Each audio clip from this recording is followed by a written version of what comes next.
السلام عليكم، يسعد لي يومكم. أنا نورة، أتمنى أموركم بصحة وعافية، ويا هلا وسهلا فيكم في المقطع الرابع في سلسلة معلومة مع نورية. اليوم راح نتكلم عن كيف ناخذ المقاسات للأجهزة عشان تطلع معانا القطعة مضبوطة، وطبعا تقدرون تطبقونها على أي شيء أنتم حابينه أو فكرة أنتم يعني في بالكم وتبغونها بالشكل النهائي، كيف أنكم أنتم تزيدون كلها بنفس الطريقة.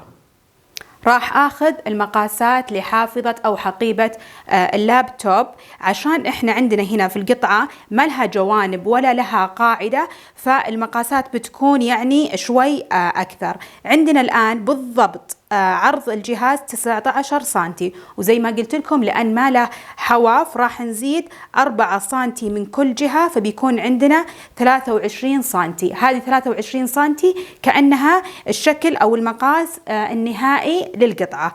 طيب لما أنا أجي أخيطها أحتاج يكون عندي مسافة اللي هو حد الخياطة. أنا غالبا لما أجي أخيط أكون بعيدة من الحافة 1 سنتي، في أحد يكون بعيد من الحافة تقريبا 1.5 سنتي أو نص سنتي، على حسب أنت بعدك من الحافة تبدين تزودين. أنا راح أزود سنتي من كل جهة، فالقطعة بتطلع معانا 25 سنتي. فعرض القطعة اللي راح أقصها زي ما تشوفون هنا، عرض القطعة معانا 25 سنتي. بكذا بإذن الله لما تجين تخيطينها تكون معاك مضبوطة.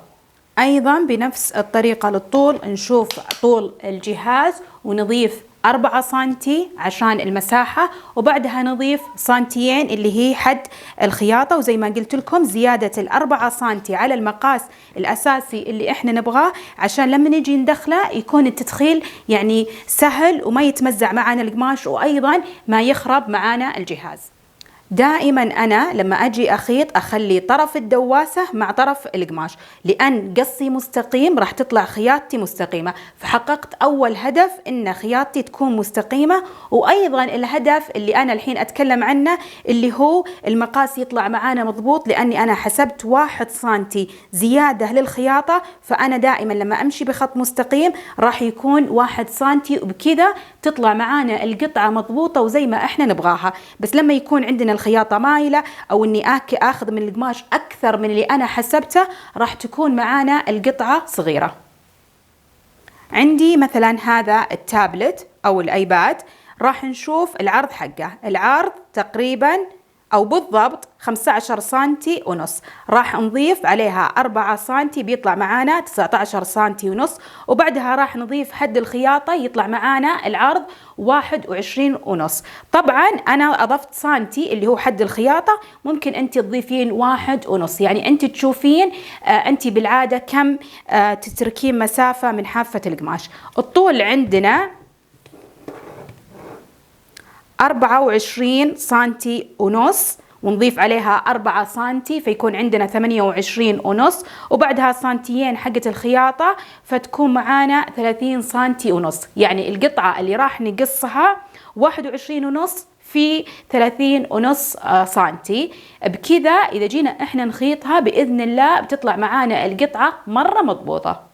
زي ما قلت لكم نضيف 4 سنتي عشان لما نجي إحنا ندخله يدخل معانا بكل سهولة وما يكون مرة شاد على الجهاز ويخرب الجهاز أو تخرب معانا القطعة. وزي ما قلت لكم لأن ما لها حواف ولا لها قاعدة، فنحتاج إن إحنا نضيف 4 سنتي. ولكن لما يكون غطاء للأجهزة أو أي حاجة لها قاعدة ولها جوانب، مثلا هنا عندي أنا القطعة أو الشكل النهائي 14 سنتي، فأنا أصلا في المقاسات أضفت بس 1 سنتي، وبعدها أضفت 2 سنتي اللي هو حد الخياطة. ليش أضفت أنا 1 سنتي على المقاس اللي أنا أبغاه أو مقاس الجهاز؟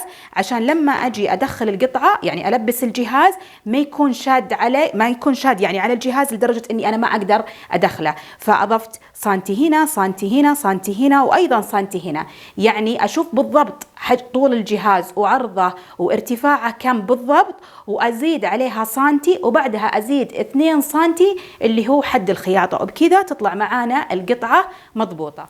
دائما أحب صراحة أني أتبع هذه الطريقة إذا كنت راح أسوي شيء لأول مرة. لما أخذ المقاسات أحاول أني أخيط البطانة عشان ولا أقص القطعة الخارجية عشان أتأكد منها. ولو نفرض أن كل القماشين بالنسبة لك غالية وما تبغين أنك تخسرينها، ممكن أنك أنت تسوين نموذج من أي قماش عندك رخيص. مثلا هنا هذا الكتان أبدا ما يعتبر غالي، أيضا هو اللي راح أستخدمه هنا. راح أخيط الأطراف وأجرب أدخل الجهاز. طبعا أنت بتحسينه شوي واسع لأنها توها طبقة واحدة، لما تحطين الطبقة الثانية وتقلبين القطعة راح شوي تصغر معاك، بس أنت على طول بتعرفين إذا المقاس مناسب أو لا.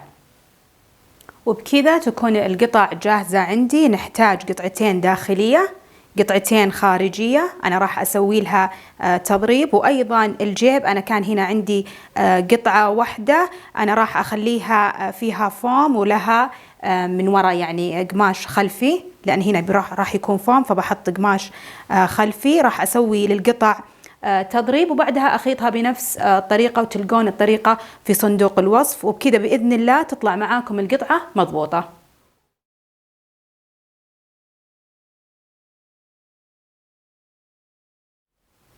أتمنى كانت المعلومة مفيدة، ولا تنسون تشوفون باقي مقاطع السلسلة اللي أهمها كيف إن إحنا نقص خط مستقيم وكيف إن نخيط خط مستقيم، وكذا بإذن الله دائما القطع اللي أنتم تسوونها تطلع نفس ما أنتم تبغونها. لا تنسون دعمي باللايك وبالسبسكرايب ومشاركة المقطع مع أحبابكم.